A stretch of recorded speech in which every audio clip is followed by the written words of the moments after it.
cases already cost at present, the additional costs, if any, net of savings on shorter deliberation time would only be marginal or negligible. But we would then have the satisfaction of knowing that the evidence was seen and evaluated, and the guilt or innocence of the accused discussed and deliberated upon by and among a group of persons interacting as citizens, conscious of civic duty, of justice, and of the common good. It is also the submission of this representation that while a lot of people might think that juries were composed of 12 persons in all criminal cases, the number need not be that many. We can perhaps have a jury of 6 persons, and the mandated trial by jury can be limited, at least initially, to heinous crimes or to criminal cases where the imposable penalty were reclusion perpetua, life imprisonment, or death.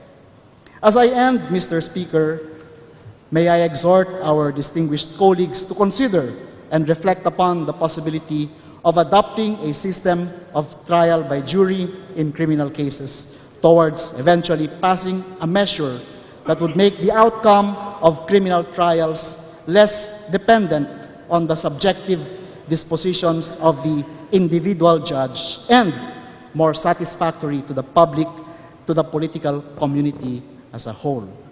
Maligayang bati sa iyong karawan kasamang dong. Thank you, Mr. Speaker. Thank you, distinguished colleagues. The Majority Leader. Mr. Speaker, we move that we refer the privileged speech to the appropriate committee. Mr. Speaker, be allowed to ask some query on the privilege speech of our colleagues from Palawan. Would the gentleman from Palawan yield to the gentleman? Yes, Mr. Speaker, happily to the gentleman from APEC Party List who is also representing Puerto Princesa City and Palawan, being a kababayan of this representation. The gentleman may proceed. Thank you, Mr. Speaker. Thank you, distinguished colleagues. Ako lamang po ay medyo naguguluhan at nababalisa dahil sa mga pangyayaring mukhang nauubos na po yung mga magigiting na mga komentarista sa radyo, lalong-lalo na former politicians. The 2 victims that were mentioned in the privilege of our colleagues is also a very close friend and a relative by affinity of this representation. Gusto ko lamang pong itanong sa ating pong magiting na kasama na representative from Palawan, hindi po kaya ito'y magdulot ng malawakang korupsyon sa hudikatura? Dahil dito po sa nakita ko ay sabi 12 miyembro. Hindi ho kaya mas lumawak pa yung korupsyon na mangyayari dahil hindi na lamang po isang tao ang kausap at 12 ang kakausapin. Pwede po kayang ipaliwanag kung paano tatakbo yung sistemang ito.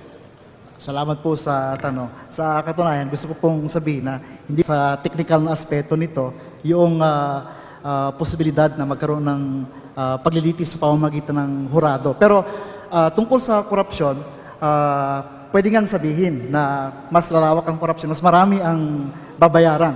Pero nais ko pong isa boses yung haka-hakan, maraming practitioners na abogado. Tila ngayon ay hindi ko naman nilalahat ng hukom, pero ngayon lumalabas na parang napakadaling bilhin ang desisyon sa isang kaso. No? Lalo na kapag ang mga partido ay merong pinansyal na kakayanan, kapag mayayaman ang nasasangkot sa kaso.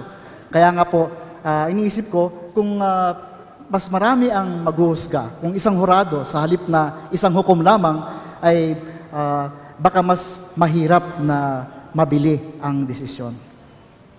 Maraming salamat, Mr. Speaker, distinguished gentlemen. nababahala lamang po ako, katulad dito sa nasabi ninyo, after 5 years na namatay yung ating kaibigan, Dong Batul, bigla na lamang pong na-acquit yung ating pong suspect, ano na po kaya ang susunod? Ako po hinaguguluhan dahil bukas din po, 4 na buwan na rin namamatay yung ating pong isang kaibigang komentarista, si Doc Jerry Ortega. Hindi ho kaya ganun din yung kakahinatnan nito at kanina lang nag-file ng resolusyon yung ating mga magigiting na kasama sa bayan muna, condemning the killing and asking the President to take a look on this issue. Baka ho ito'y malagay na lang lagi sa istorya at wala pong nakakamit na hustisya yung pong nagiging biktima. Oo nga po. Maraming salamat at napaalala ninyo na bukas, exactly to the day, is the 4th month from the assassination of Dr. Jerry Ortega, who was gunned down on January 24 this year, 2011. At mabanggit ko na rin po, kasama rin siya sa pag-iisip na ito, sa usaping ito, sapagkat natatakot din tayo na baka ang nangyari sa kaso ng pumaslang, ng pinaghinalang pumaslang kay kasamang Dong Batul, ay ganoon din ang mangyari sa kaso ni Doc Jerry Ortega. Hindi rin magkaroon ng hustisya. Kaya nga po, siguro napapanahon na pag-isipan man lamang o pag-usapan, lalo na dito sa kamarang ito, yung posibilidad na palitan na natin yung ating sistema ng paghuhusga, at least sa mga matataas na krimen. Yes, Mr. Speaker, ginoong tagapagsalita. Ako lamang po talagang nababahala dito. No? Alam ko po, sapagkat mas malapit ka kung tutuusin sa dalawang biktima na nabanggit ko, sapagkat ikaw ay mas matagal na nilang naging kaibigan. Maraming salamat, distinguished gentlemen, kasi kinakabahan ako sa aking sarili, hindi lamang doon sa mga kasamahan din namin, dahil ito po'y kasama namin sa aming household, itong dalawang naging biktima. Hanggang kailan po kaya ito magkakaroon ng katapusan?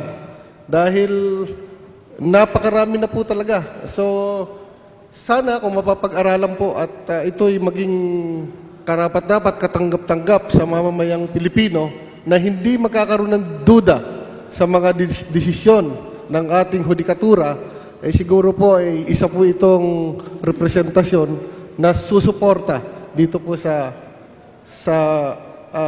layunin ng inyong privilege speech, ginoong tagapagsalita. Salamat po at Mr. Speaker, nabanggit na rin lang na kasama raw sa ay yung household sa Couples for Christ.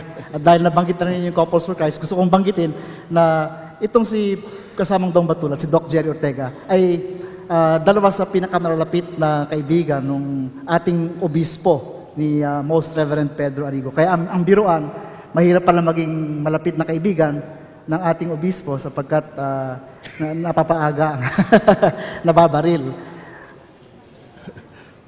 Maraming salamat, Mr. Speaker and distinguished gentlemen. So, siguro tayo hindi masyadong malapit na kaibigan ng ating obispo. So, wala tayong dapat ikatakot. So, maraming salamat sa pagkakataon, Mr. Speaker and the distinguished gentleman from Puerto Princesa. Thank you. Thank you. Thank you. The Majority Leader. Mr. Speaker, I move that we refer the speech as well as the interpellation to the appropriate committee. Any objection? There being none, the speech of the distinguished gentleman from Palawan and the ensuing interpellation are referred to the appropriate committee.